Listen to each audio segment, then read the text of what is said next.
យកលុយនេះទេមានន័យថាម៉េចលោកជួយខ្ញុំព្រោះតែខ្លាចគ្រួសារខ្ញុំខ្សែធនហើយគ្មានលុយឲ្យលោកមែនទេ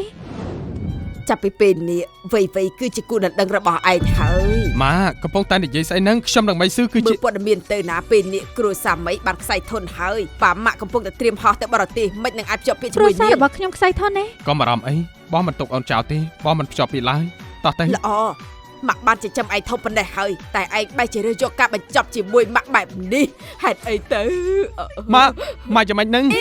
ណាមីងជាកំហុសរបស់នាងទើបធ្វើឲ្យណាមីងខឹងខ្លាំងបែបនេះលាវវៃបងលូងតែបងមិនបារម្ភពីម៉ាក់ទេមែនទេលែងនេះភ្លាមពីមុននាងបានជេរខ្ញុំឥឡូវទៅជាមួយខ្ញុំបាននិយាយហើយកាលនោះនាងគឺជាមនុស្សដែលក្អេងក្អាំងណាខ្ញុំនិយាយស្អីក៏នាងមិនស្ដាប់ខ្ញុំដែរលោកលេងសើចនឹងខ្ញុំពេលនេះខ្ញុំគ្មានគ្រប់យ៉ាងទេ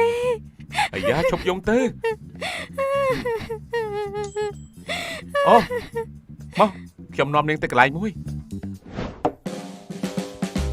គ្រប់ពេលដែលខ្ញុំមានអារម្មណ៍មិនសូវល្អខ្ញុំតែងតែញ៉ាំនៅទីនេះរបស់នេះអាចញ៉ាំបានដែរឆ្ងាញ់ណាស់នាងសាកមើល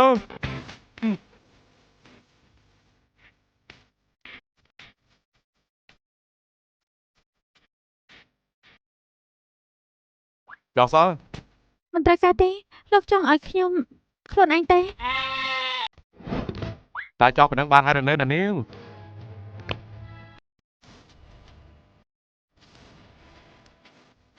បីស៊ឺហេតុអីក៏មិនលើកទូរស័ព្ទបងតាមរកអូនគ្រប់កន្លែងក្រែងលោកកំពុងភ្ជាប់ពាក្យមែនទេតាមរកខ្ញុំធ្វើអីអូនក៏ដឹងក្នុងចិត្តបងមានតែអូនម្នាក់ទេជឿបងទៅឆាប្រយោគមួយនេះហួសសម័យហើយអញបងលូតាមរកនាងធ្វើអីក្រែងតែម៉ាក់ប្រាប់ថាឲ្យពួកយើងរៀបការហើយរៀបការមិនមែនទេត្រូវហើយផ្ទះរបស់នាងគឺជាកន្លែងរៀបការពួកយើងតើនាងមិនដឹងទេហីពេលនេះផ្ទះរបស់នាងត្រូវបានដាក់ប្រចាំហើយបញ្ញាប់ទៅរើអវ៉ាន់ចេញទៅអាឡូកុំស្ដាប់នាងគ្មានអ្នកណាហ៊ានឲ្យអូនរើចេញទេគាត់តែថាប្រាប់បន្ទប់ខ្ញុំដើម្បីរៀបការនោះយ៉ាងម៉េចវិញមិនមែនទេបានហើយត្រឡប់ទៅវិញទៅមិនស៊ឺឯងមិនស្ដាប់រឿងនាងនិយាយទេនាងមិនចង់ជួបមុខឯងទេអើយមើលទៅគេនៅពេលនោះខ្ញុំគួរតែដាល់គេបន្តិចហើយទើបបានខ្ញុំចង់នៅស្ងាត់ម្នាក់ឯងអូគេគឺជាមនុស្សសម្រាមទេ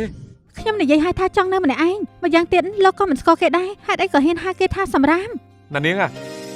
តែមិននេះខ្ញុំបានជួយណានាងណាមិនត្រូវការមក